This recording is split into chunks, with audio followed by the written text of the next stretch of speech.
저는 수도권 외곽에 있는 중견 제조업체에서 사무직으로 일하고 있습니다.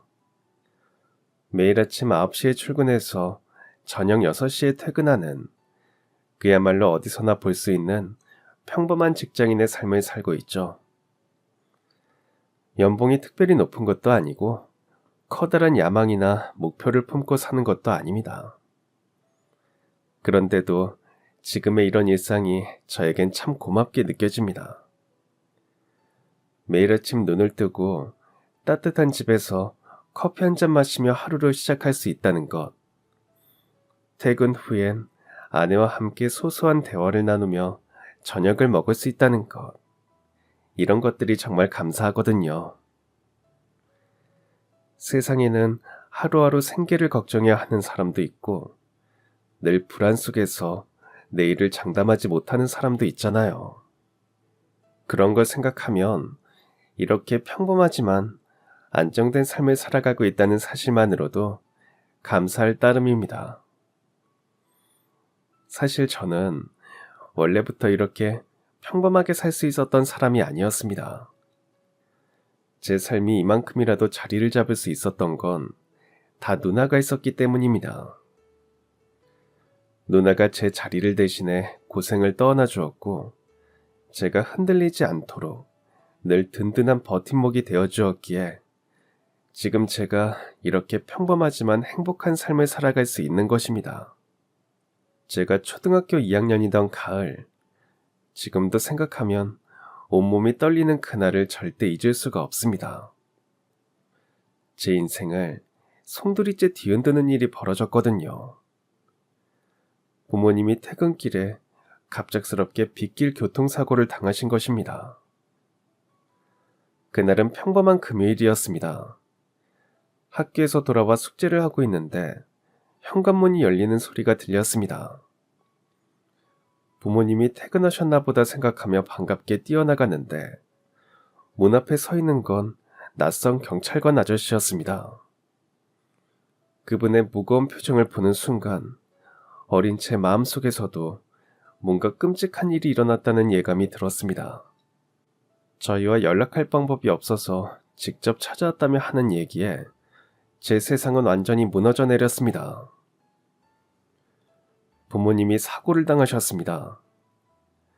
그 한마디로 단 한순간에 모든 게 끝났습니다. 어린 제 눈앞에 앞으로 부모님이 없다는 현실이 무겁게 다가왔거든요. 세상이 한순간에 차갑고 캄캄해졌고 이제 어떻게 살아야 할지 막막하기만 했습니다. 누나가 대학교 기숙사에서 급히 달려왔고 빨갛게 부어오른 눈으로 저를 꽉 안아주면서 계속 울었습니다. 누나도 저와 마찬가지로 완전히 무너져 있었지만 그래도 제 앞에선 애써 강한 모습을 보이려고 했습니다. 선우야, 괜찮아. 누나가 있잖아. 누나가 꼭 지켜줄게. 떨리는 목소리로 말하는 누나를 보며 저는 더욱 무서워졌습니다. 21살밖에 안 된 누나가 앞으로 저까지 책임져야 한다니 생각만 해도 너무 막막했거든요. 부모님이 일찍 세상을 떠나면 아이들이 흔히 방황하고 힘들어한다고들 하죠. 저도 그 길을 걸을 수밖에 없는 상황이었지만 다행히 누나가 있었기에 큰 문제 없이 자라올 수 있었습니다.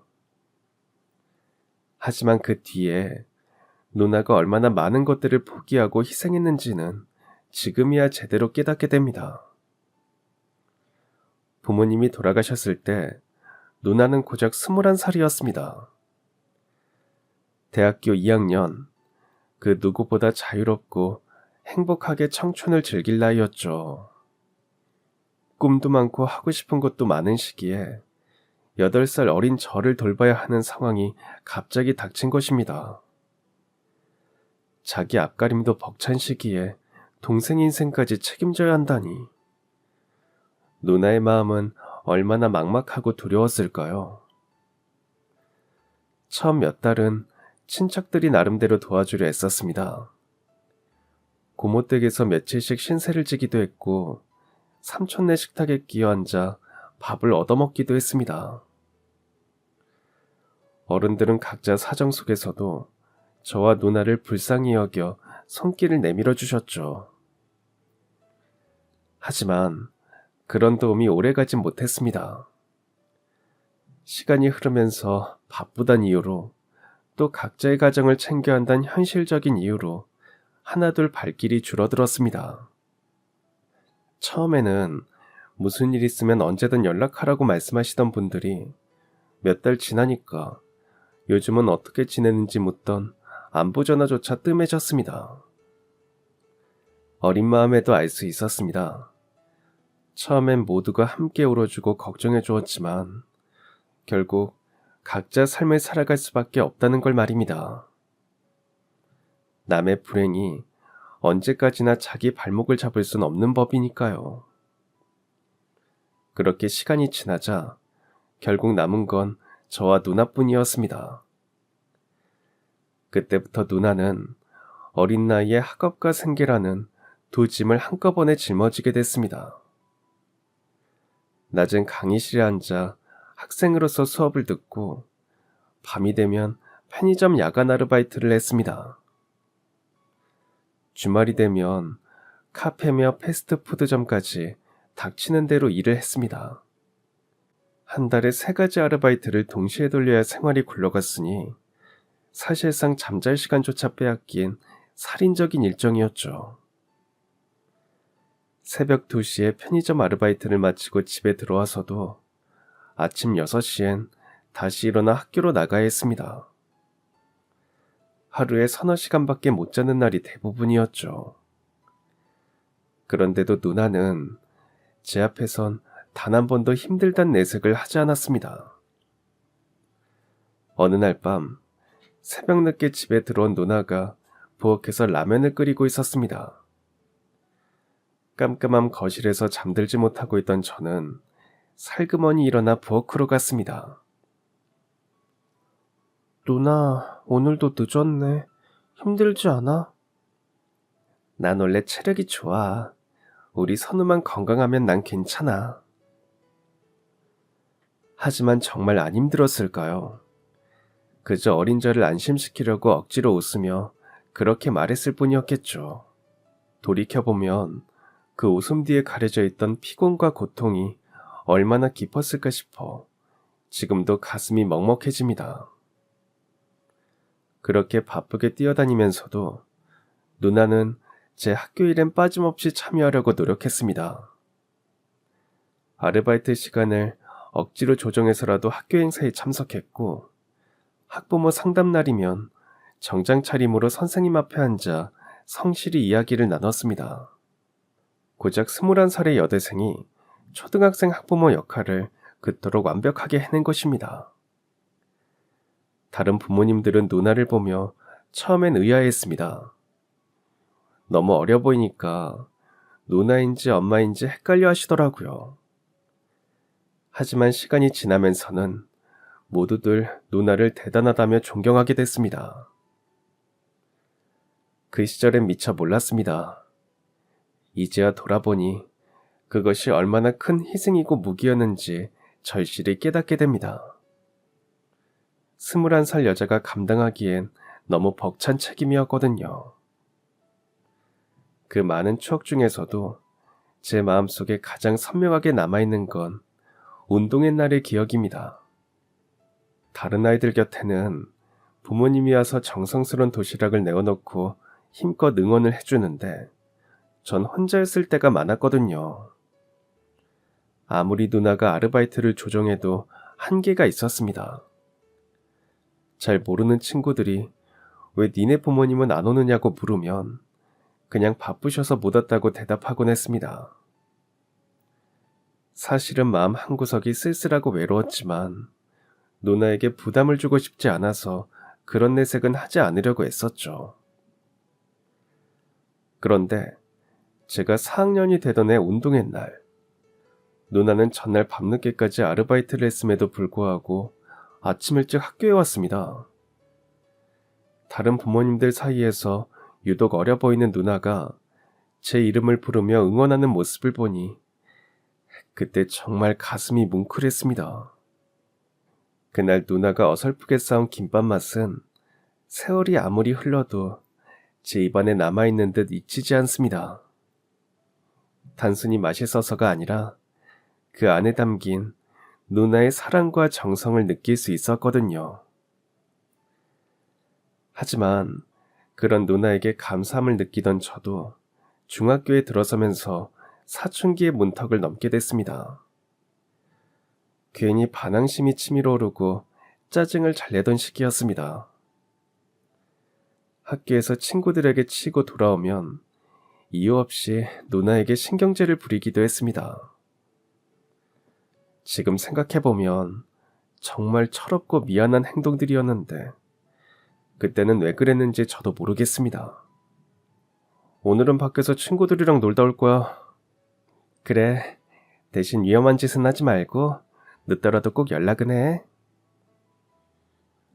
다른 집 부모님들이었다면 어디 가는지 정확히 말해라, 몇 시까지 들어온다고 약속해라 하며 따졌을 텐데 누나는 그저 걱정스러운 표정으로 당부만 했습니다. 성적이 떨어져도 다그치지 않았습니다. 중간고사에서 수학을 망쳐서 평균이 떨어졌을 때도 누나는 화를 내는 대신 제 옆에 앉아 차근차근 공부 계획을 세워주었습니다. 선우가 수학이 어려웠구나. 누나가 과외 선생님 알아볼까? 누나 돈 많이 들잖아.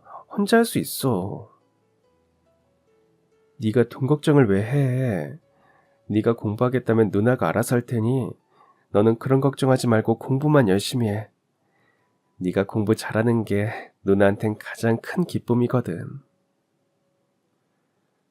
지금 생각해보면 사춘기 아이를 다루는 일이 얼마나 어려웠을까요? 그런데도 누나는 늘 화 한 번 내지 않고 인내심과 이해심으로 저를 품어주었습니다. 다른 집 형제들처럼 다투고 싸우는 일도 없었고 누나는 항상 제 편이었습니다. 고등학교 진학을 앞두고는 누나가 한층 더 적극적으로 움직였습니다. 여러 학교를 직접 찾아다니며 정보를 모았고 피곤한 몸을 이끌고 설명회와 상담 자리에 빠짐없이 참석했습니다. 아르바이트로 늘 바쁘고 지친 상황에서도 제 미래가 걸린 일이라면 잠깐의 휴식조차 뒤로 미루었습니다. 선우야, 네가 원하는 대학에 갈 수 있는 학교가 어디인지 알아보고 있어. 넌 공부에만 집중해. 그 말대로 누나는 단순히 학교 이름만 나열해주는 게 아니었습니다. 진학률이나 입시 방향, 학교 분위기 같은 세세한 부분까지 꼼꼼히 살펴보며 제게 가장 맞는 길을 찾으려 했습니다. 상담을 함께 다니며 진로 얘기를 나눌 때는 제 고민을 자기 일처럼 받아들이고 끝까지 들어주었습니다. 그 모습에서 전 부모님이 계셨더라도 과연 이렇게까지 해주셨을까 하는 생각이 절로 들었습니다. 누나는 그저 누나로서가 아니라 부모의 빈자리를 대신 채우려는 마음으로 제 곁에서 최선을 다하고 있었습니다. 고3 때는 정말 힘든 시기였습니다. 입시 스트레스로 예민해져서 집에서도 짜증을 많이 냈는데 누나는 늘 저를 북돋아 주었습니다. 우리 선우는 머리도 좋고 성실하잖아. 누나가 뒤에서 확실히 뒷바라지 할 테니까 자신 있게. 그 뒷바라지를 위해 더 큰 희생도 마다하지 않았습니다. 과외비를 마련하려고 자기 식비까지 줄였고 라면이나 김밥으로 끼니를 때우면서도 제 밥상엔 늘 영양가 있는 반찬을 챙겨주었습니다.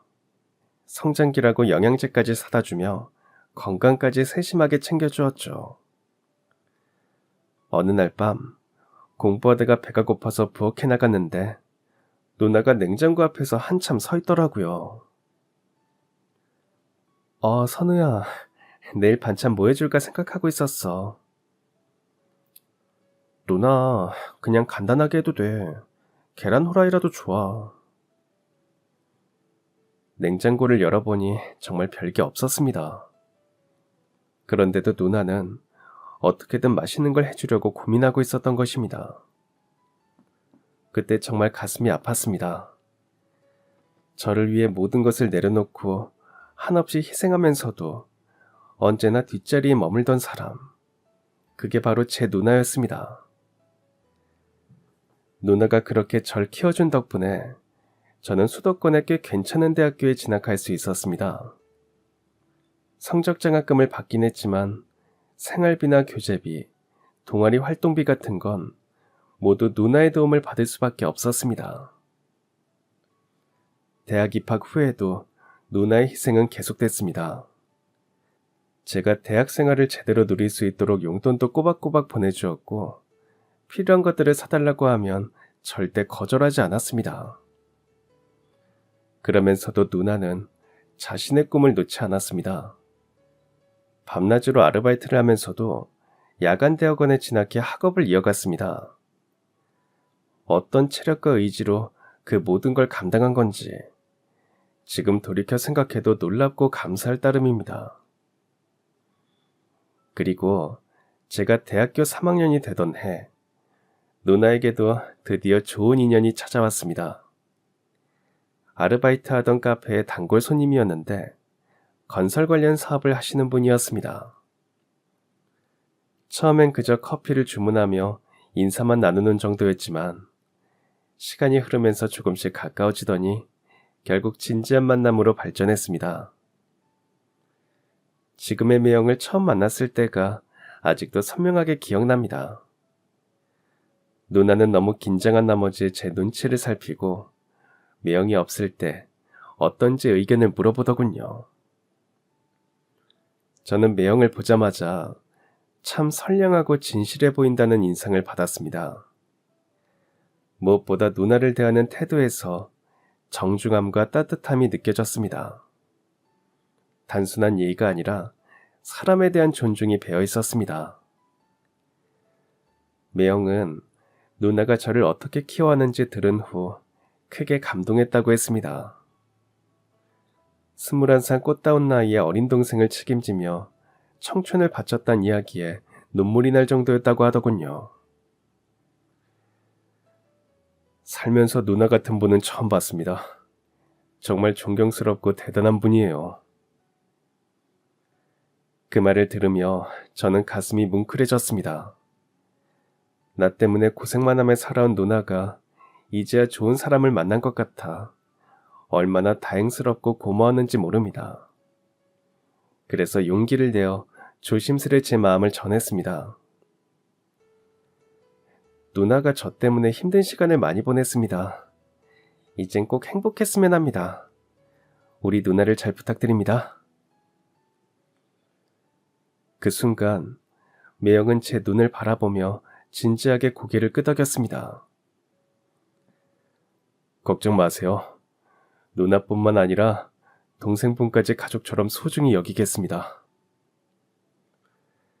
그날 이후 매형은 말보다는 행동으로 보여주었습니다. 누나를 진심으로 아껴주었고 저까지 친동생처럼 따뜻하게 챙겨주었습니다.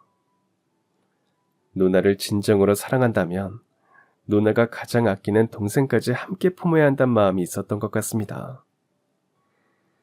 그 모습을 보면서 저는 누나가 정말 좋은 사람을 만났다는 확신을 가지게 되었습니다. 결혼 후 매형이 운영하던 건설업체는 눈에 띄게 성장했습니다.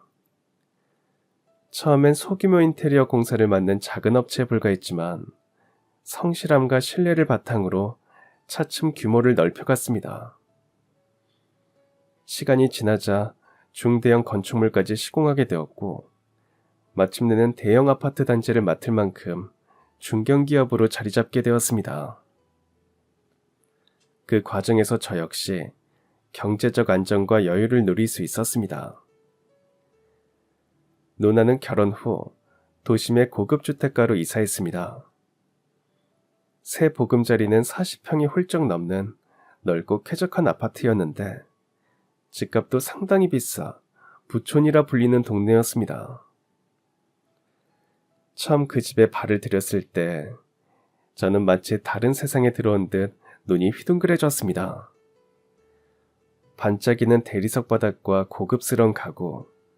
넓은 거실과 창밖으로 펼쳐진 풍경을 바라보며 신기함을 감추지 못했습니다. 그러면서도 한편으로는 가슴이 뭉클했습니다.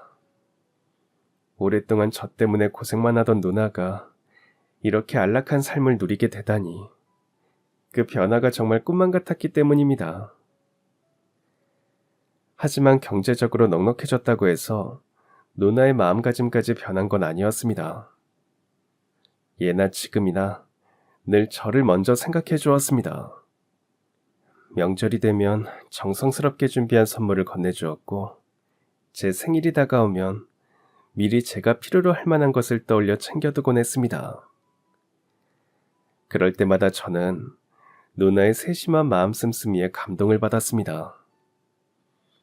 작은 것 하나에도 제 입장을 먼저 헤아려주는 사람, 그게 바로 제 누나였습니다.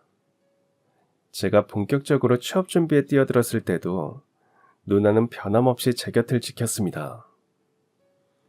어느 날 퇴근길에 저를 불러내더니 깔끔하게 포장된 정장 한 벌과 반짝이는 고급 구두를 내밀었습니다. 면접 볼 땐 기죽으면 안 돼. 외모부터 당당하게 보여야 해. 짧은 말이었지만 그 속엔 제가 잘 해낼 거라는 믿음과 힘이 되어주고 싶은 마음이 가득 담겨 있었습니다. 그 정장을 건네봤던 순간 내 뒤엔 언제나 누나가 있구나 하는 든든함에 가슴이 뭉클해졌습니다. 누나는 늘 제가 주저앉지 않도록 뒤에서 떠받쳐주는 든든한 버팀목이었습니다. 물론 누나가 늘 따뜻하기만 했던 건 아닙니다. 때로는 그 세심한 배려가 지나치게 간섭처럼 느껴지곤 했습니다. 지금 돌이켜보면 철이 없어도 너무 없어서 은혜도 모르는 배은망덕한 행동이었는데, 그땐 답답함이 먼저였습니다. 제가 야근이 잦다고 말하면 누나는 제가 금방이라도 탈이 날까봐 걱정하며 전화를 걸어 몸 좀 아껴라라고 당부했습니다. 친구들과 술자리를 가진다고 하면 적당히 해야 한다, 간 다 버린다는 잔소리도 빠지지 않았습니다. 선우야, 술 마시는 것도 좋지만 네 몸부터 생각해야 해. 내가 어떻게 너 키웠는데 건강 잃는 건 절대 안 돼. 그런 말을 들을 때마다 마음 한켠으로 고맙고 미안하면서도 동시에 성인인 제가 여전히 어린아이 취급을 받는 것 같아 답답하기도 했습니다. 이제 성인이 되어 스스로 삶을 책임질 수 있다고 생각했는데 여전히 어린아이처럼 대하는 것 같았기 때문입니다. 그래도 시간이 지나고 나면 누나의 잔소리조차 결국 저를 향한 깊은 사랑의 표현이었다는 걸 늘 깨닫곤 했습니다. 제가 여자친구가 생겼을 때도 누나는 그냥 넘어가지 않았습니다. 집안 배경은 어떤지, 학벌은 어디인지, 직업은 안정적인지까지 하나하나 꼬치꼬치 캐물었습니다. 당시에 저는 솔직히 조금 불편했습니다. 하지만 그땐 누나가 부모님 역할까지 도맡아 살아왔으니 혹여라도 제가 잘못된 길로 빠지지 않도록 과하게 챙기는 거라고 생각했습니다. 사랑이라는 걸 아직 서툴게 배우는 제게 누나는 그저 보호막이 되어주려는 거라며 애써 이해하려 했습니다.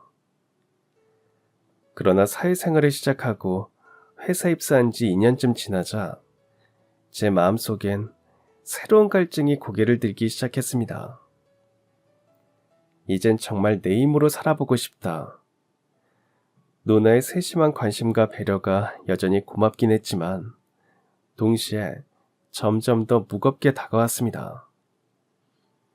작은 일에도 간섭처럼 느껴질 때가 많아졌고 그럴수록 제 안에선 독립하고 싶다는 열망이 커졌습니다.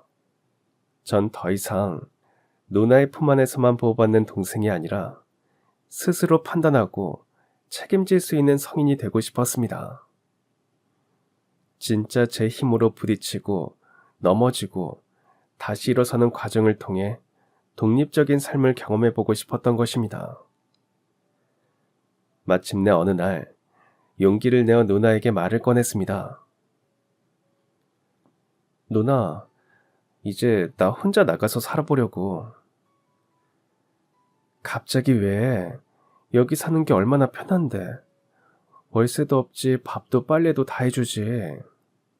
그건 나도 알지. 그런데 이제 성인이잖아. 내 힘으로 한번 살아보고 싶어. 언제까지 누나한테만 의지할 순 없잖아. 혼자 사는 게 생각보다 쉽지 않아. 집값도 비싸고 생활비도 만만치 않단다. 힘든 거 알지만 그래도 해보고 싶어. 혼자 살다가 너무 힘들면 다시 돌아올게. 한숨을 내쉰 누나는 끝내 마지못해 허락했습니다. 다만 마지막까지 당부를 잊지 않았습니다. 너무 비싼 집은 알아보지 말고 직장 가까운 데로 구해. 괜히 고생은 하지 말고. 그 말 속엔 여전히 제 걱정을 놓지 못하는 누나의 마음이 깊이 배어 있었습니다. 그때부터 저는 본격적으로 부동산을 알아보기 시작했습니다. 직장에서 가까우면서도 교통이 편리한 곳, 그리고 제 월급에 맞는 원룸을 찾으려고 여러 중개업소를 발품 팔며 돌아다녔습니다. 그러던 중 지하철역 근처의 한 부동산에서 지금의 아내를 처음 만났습니다. 첫인상부터 참 차분하고 진솔해 보이는 분이었습니다. 28살, 저보다 3살 어린 나이였는데 손님을 대하는 태도는 성실하고도 친절했습니다. 제가 물어보는 질문마다 하나하나 성의 있게 답해 주었고 설명은 정확하면서도 전문적이었죠. 자연스레 신뢰가 갔습니다. 제가 원룸을 구하려고 한다며 회사와 가까운 곳이면 좋겠다고, 예산은 이 정도라고 이야기를 꺼냈습니다. 그러자 아내는 서류를 잠시 살펴보더니 환하게 웃으며 조건에 맞는 매물이 3군데가 있다고 했습니다. 각자 장단점이 있으니 함께 보러 가면 좋겠다고 꼼꼼하게 설명해 주었습니다. 그렇게 집을 보러 다니는 동안 자연스레 개인적인 이야기도 오갔습니다. 놀랍게도 아내 역시 저처럼 어려운 환경에서 자라며 동생을 돌보며 살아온 경험이 있었습니다.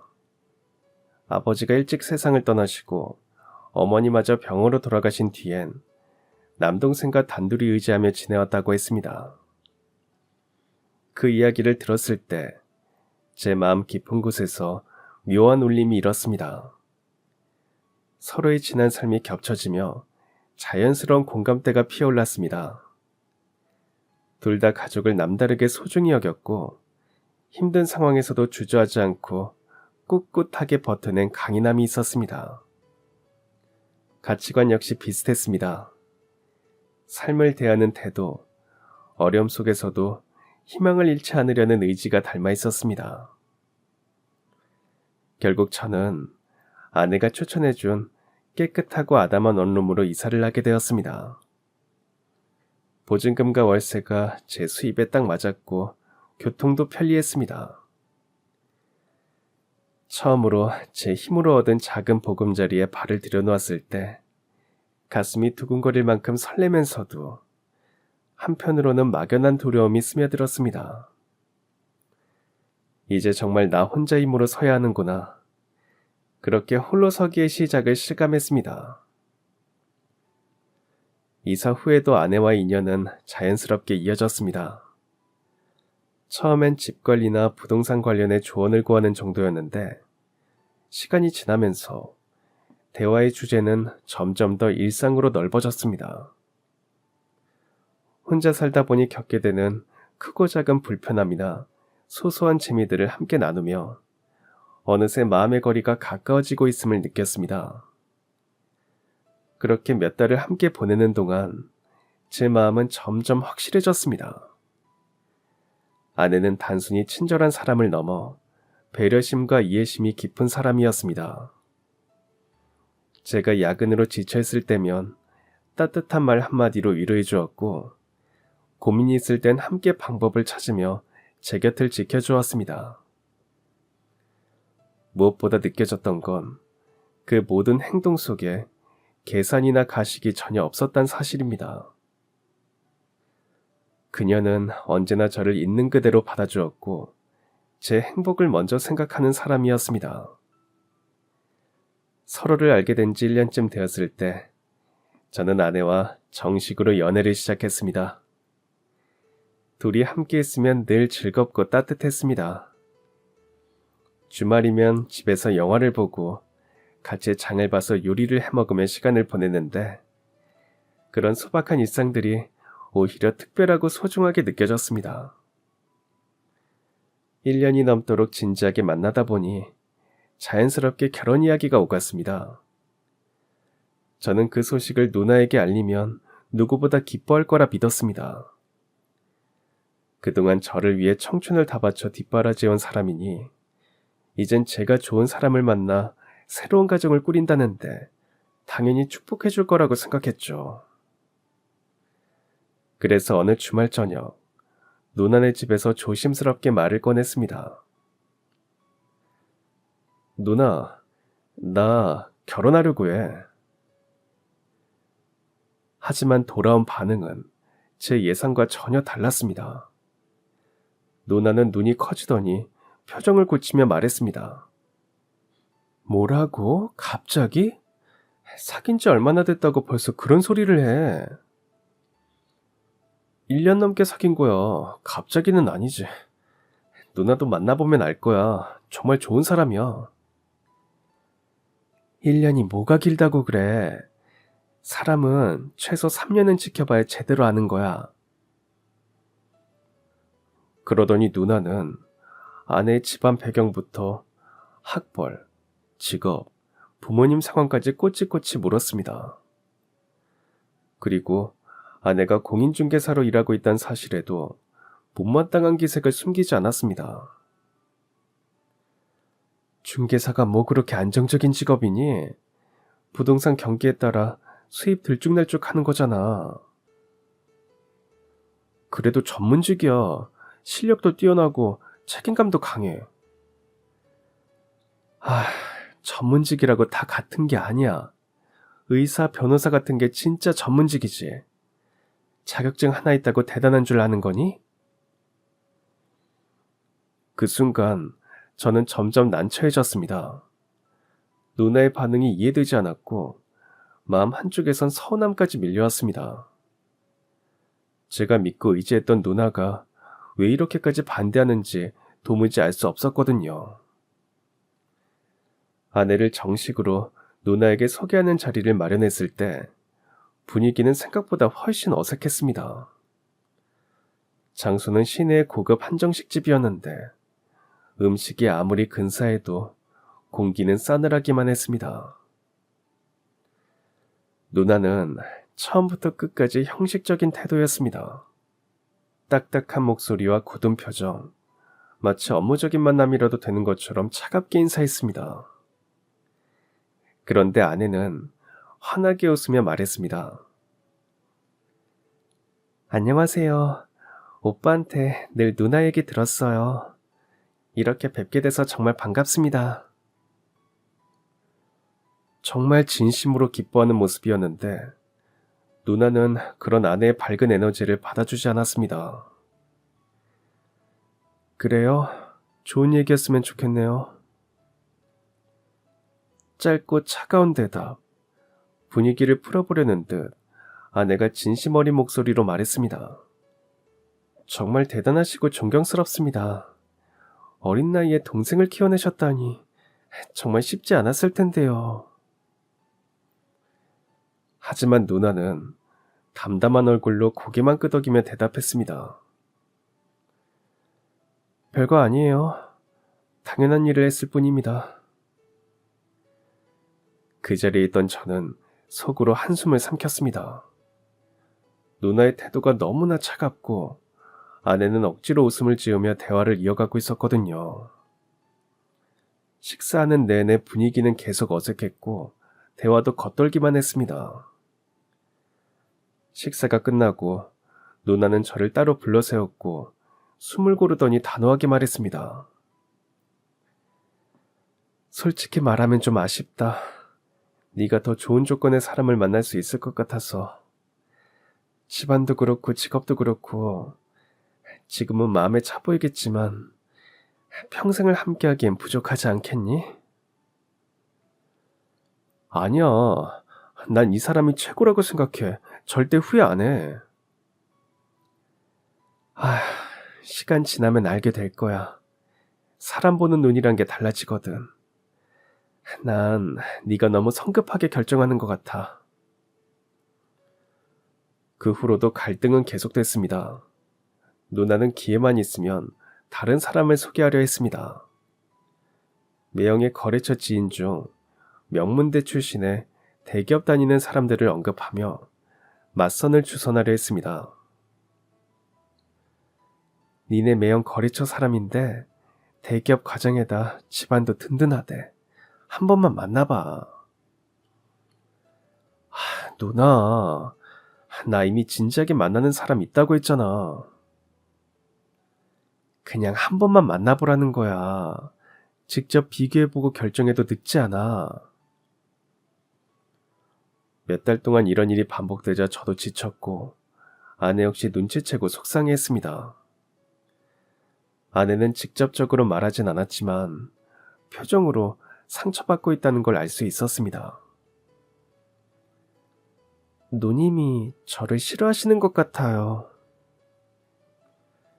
저도 마음 한구석으론 누나의 태도가 이해되지 않았습니다. 결국 저는 누나의 반대를 무릅쓰고 결혼을 강행하기로 했습니다. 그리고 어느 날 누나에게 단호히 말했습니다. 난 누나가 반대해도 결혼할 거야. 그래? 그럼 나중에 후회도 모른다? 절대 후회 안 해. 이 사람과 반드시 행복하게 살 자신 있어. 그 순간 저와 누나 사이에는 보이지 않는 벽이 하나 세워진 듯 했습니다. 그동안 누구보다 가까웠던 관계가 결혼 문제를 두고 처음으로 크게 갈라지기 시작한 것입니다. 아내도 저도 부모님이 안 계시다 보니 결혼식은 소규모로 조촐하게 치를 수밖에 없었습니다. 누나와 매형, 가까운 친척 몇 분만 모인 자리였죠.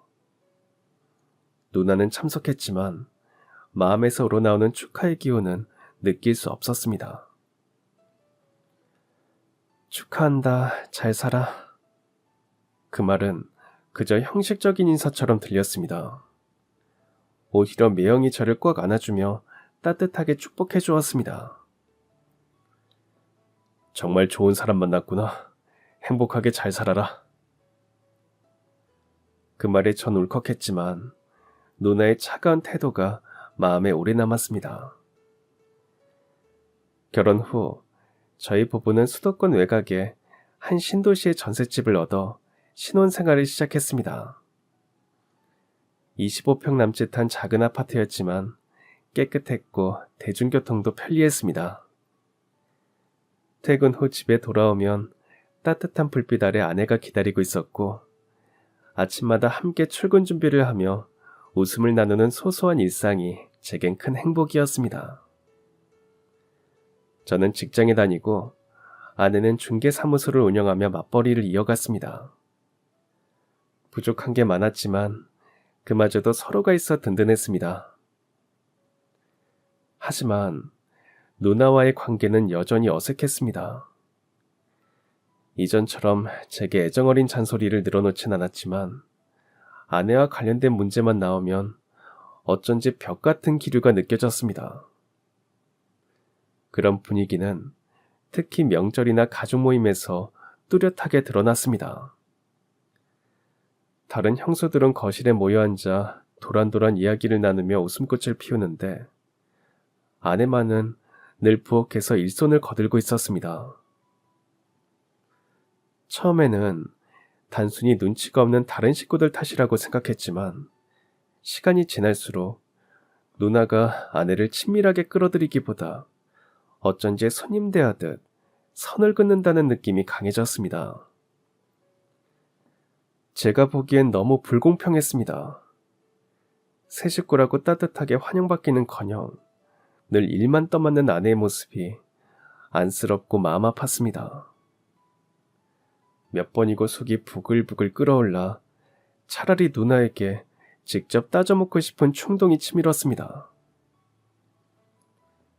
누나, 왜 아내만 저렇게 따로 떨어뜨려 두는 거야?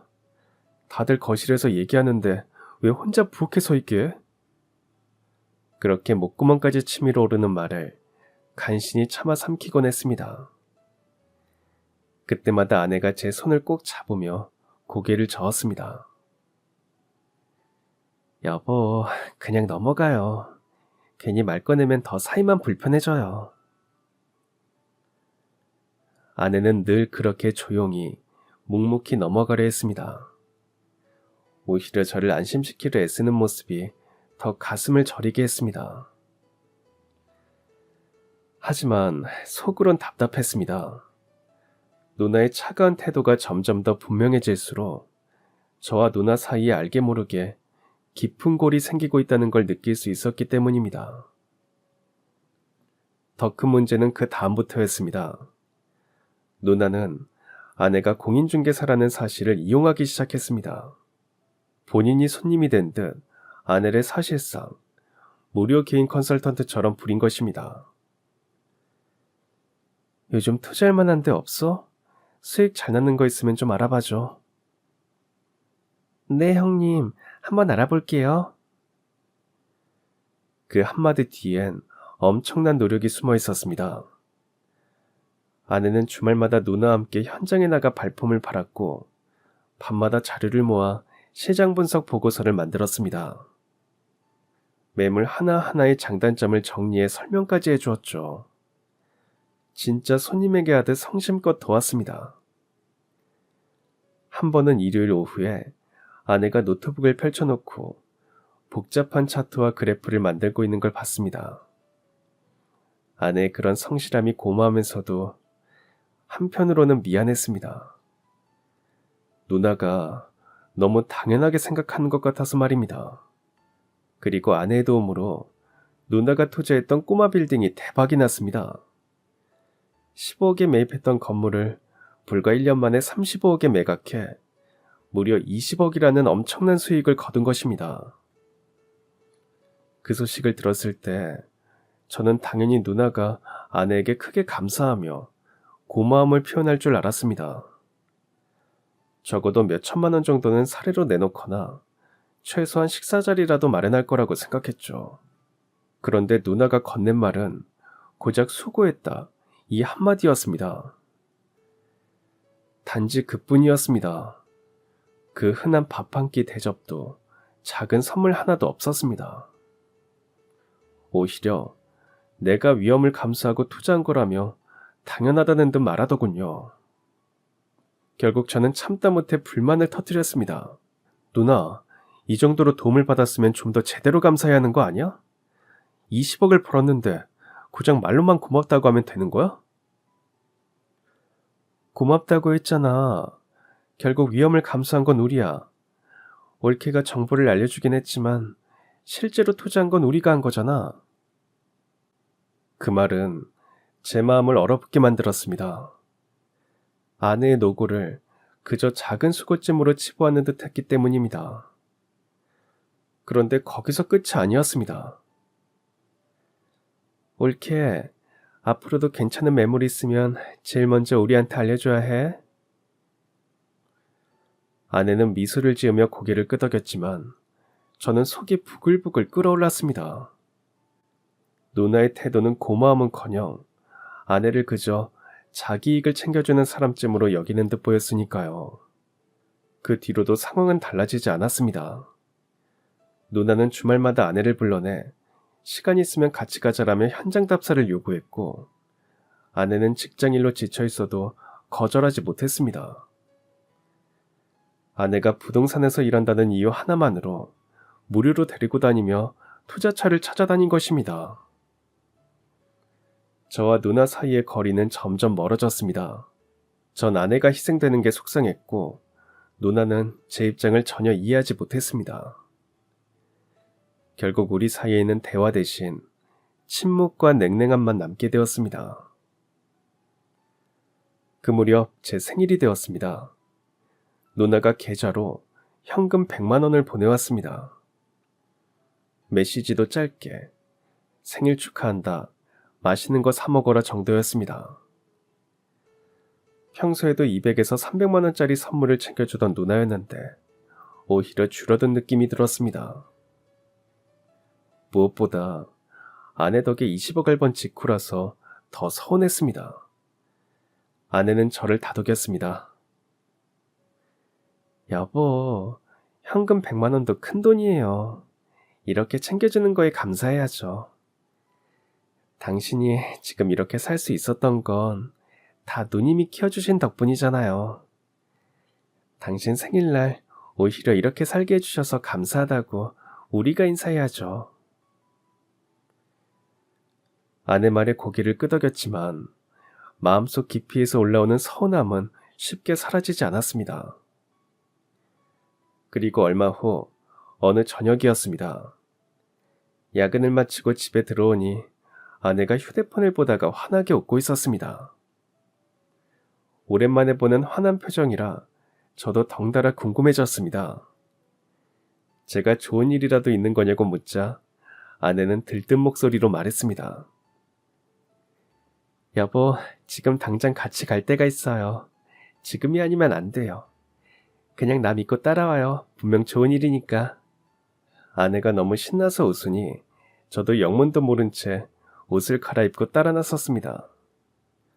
차를 타고 1시간쯤 달려 도심 번화가 중심부에 도착했는데 눈앞에 5층짜리 상가 건물이 서 있었습니다. 제가 어리둥절해하자 아내가 환하게 웃으며 말했습니다. 여보, 이 건물 우리 거예요. 전 도저히 믿기지 않았습니다. 그런데 1층을 보니 김하나 공인중개사무소라는 간판이 환하게 켜져 있었습니다. 제 아내 이름이었죠. 아니, 이게 대체 뭐야? 언제 이런 걸 준비한 거야? 위층으로 올라가면 다 알게 돼요. 2층엔 어학원, 3층엔 성형외과, 4층엔 요가 스튜디오가 운영되고 있었고 5층에 올라가니 넓고 고급스러운 주거 공간이 펼쳐졌습니다. 60평이 넘는 집에 최고급 인테리어와 가구, 가전까지 완비되어 있었습니다. 여보, 여기가 앞으로 우리 집이에요. 아내가 웃으며 말하는데 저는 멍해져서 서 있을 수밖에 없었습니다. 그 순간 현관문이 열리더니 익숙한 목소리가 들려왔습니다. 생일 축하한다, 선우야. 누나, 여기서 뭐 하는 거야? 오늘이 얼마나 특별한 날인데 내가 안 올 수 있겠니? 아내가 제 손을 꼭 잡으며 자초지종을 설명해 주었습니다. 사실 이 모든 건 누나랑 제가 같이 준비한 거예요. 그동안 네가 오해하고 서운해할 만했어. 미안하다. 전 더 혼란스러워졌고 아내가 차분히 설명해 줬습니다. 제가 누나 댁에 불려다니면서 이것저것 했던 거 사실은 투자 공부하고 계획 세우는 시간이었어요. 20억 수익을 올린 것도 사실은 너희 부부 종잣돈을 마련하기 위한 계획이었어. 투자 자금은 내가 댔고 실무랑 분석은 네 아내가 맡았지. 몇 달 동안 같이 발품 팔면서 건물 찾고 계획 세운 거야. 그제야 이해가 됐습니다. 누나가 아내를 차갑게 대하던 것도 감사 인사를 제대로 하지 않았던 것도 다 이유가 있었던 것입니다. 그럼 처음부터 내 결혼 반대했던 것도 이런 계획을 세우고 그랬던 거야? 아니야, 처음엔 진짜 반대했어. 근데 네 아내를 알면 알수록 내 생각이 달라졌지. 부동산 감각도 뛰어나고 무엇보다 가족을 진심으로 생각하더라. 누나가 저를 여러모로 테스트하신 거였어요. 그래, 차갑게 대해도 끝까지 버티는지, 힘든 일을 시켜도 불평 안 하는지, 가족을 얼마나 진심으로 아끼는지 보고 싶었어. 그리고 부동산 실력도 정말인지 확인하고 싶었고. 그럼 내가 그동안 누나를 오해한 거네. 충분히 오해할 수 있었어. 내가 설명을 안 했으니까. 하지만 네 아내가 정말 대단한 사람이더라. 내가 아무리 냉정하게 대해도 한 번도 포기하지 않았어. 오히려 더 열심히 하더라고. 내 진짜 재테크는 네 행복에 투자하는 거야. 이제 너희 부부가 안정적으로 살 수 있으니 나중에 내가 늙으면 그땐 나한테 진짜 잘해야 한다. 그 말을 듣는 순간 눈물이 왈칵 쏟아졌습니다. 아내도 눈시울이 붉어졌습니다. 제가 누나 품에 안기며 말했습니다. 누나 미안해. 그리고 정말 고마워. 언니 정말 감사합니다. 저한텐 진짜 친언니보다 더 큰 존재예요. 그럼 이제 우리 드디어 진짜 가족이 된 거네. 그날 이후 모든 게 달라졌습니다. 누나와 아내는 진짜 친자매처럼 가까워졌습니다. 이제는 서로를 언니, 동생이라고 부르며 오히려 저보다 더 자주 연락하고 지냈습니다. 두 사람은 본격적으로 투자 파트너가 되었습니다. 아내의 전문성과 시장 감각, 누나의 자본력과 경험이 합쳐지니 시너지 효과가 대단했습니다. 새로운 건물들을 알아보고 투자 계획을 세우면서 점점 사업이 확장됐습니다. 우리 가정도 경제적으로 큰 안정을 얻었습니다. 상가임대 수익만 해도 매달 1,000만 원이 넘게 들어오니 돈에 대한 불안이 완전히 사라졌습니다. 저도 이젠 앞으로 어떻게 살아야 하나 걱정하는 대신 하고 싶은 일을 찾아볼 여유가 생겼습니다. 무엇보다 큰 변화는 가족관계였습니다. 누나는 아내를 진심으로 아끼고 사랑했고, 아내도 누나를 친언니보다 더 가까운 존재로 여겼습니다. 혈연을 뛰어넘는 가족이라는 게 이런 거구나 싶었습니다. 매주 일요일이면 양가 가족이 모두 모였습니다. 누나 부부, 우리 부부, 장인어른과 처남까지 함께 모여 식사하고 안부를 나누니 정말 큰 대가족이 된 기분이었습니다. 어느새 다들 자연스럽게 한 식구처럼 지냈습니다. 장인어른은 오랫동안 하던 택시 일을 그만두고 우리 건물 관리 업무를 맡으셨습니다. 매형이 정식 관리직으로 자리를 만들어준 덕분에 안정적인 노후를 보내고 계십니다. 처남도 대학을 졸업하자마자 전공인 건축을 살려서 매형 회사에 들어가 건설업계에서 차근차근 경험을 쌓고 있습니다. 이렇게 모두가 제 자리에서 행복하게 사는 모습을 보면서 저는 매일 감사했습니다. 어린 시절 부모님을 잃고 절망 속에 있던 제가 이렇게까지 안정되고 따뜻한 가정을 꾸리게 된 건 전적으로 누나와 아내 덕분이었습니다. 특히 누나가 했던 그 한마디가 늘 마음속에 남아있습니다. 내 진짜 재테크는 네 행복에 투자하는 거야. 생각해보면 누나는 21살부터 지금까지 제 행복을 위해 모든 걸 쏟아부었습니다. 청춘을 희생해 저를 키우고 결혼 후에도 저희 부부가 자립할 수 있게 치밀하게 준비했죠. 아내 역시 누나의 차가운 태도와 어려운 시험을 다 견디며 끝까지 함께 해줬습니다. 이젠 제가 보답할 차례입니다. 누나가 나이 들어 힘들어지면 제가 반드시 최선을 다해 모실 것입니다. 아내와 함께 행복하고 화목한 가정을 꾸리고 언젠가 우리에게 아이가 생긴다면 누나와 아내에게서 배운 가족 사랑을 그대로 물려주고 싶습니다. 가족이란 결국 혈연만으로는 완성되지 않는다는 걸 깨달았습니다. 진심으로 서로를 아끼고 기꺼이 희생하고 어떤 상황에서도 믿고 버텨주는 게 진짜 가족이라는 걸 말입니다. 저는 지금 그 소중한 가족 속에서 하루하루 감사하며 살고 있습니다. 지금도 가끔 누나와 아내가 투자 계획을 세우며 진지하게 토론하는 모습을 보면 신기합니다. 처음엔 서로 경계하던 두 사람이 이젠 최고의 파트너가 되었으니까요. 그리고 그 모든 것의 중심엔 저를 향한 사랑이 있었다는 걸 알게 되었을 때 정말 가슴이 벅찼습니다. 이제 저희 가족은 진짜 하나가 되었습니다. 그리고 저는 이 행복을 지켜나가기 위해 최선을 다할 것입니다. 그럼 지금까지 사연 들어주셔서 감사합니다. 사연이 재밌으셨다면 구독과 좋아요 부탁드려요. 감사합니다. 안녕히 계세요.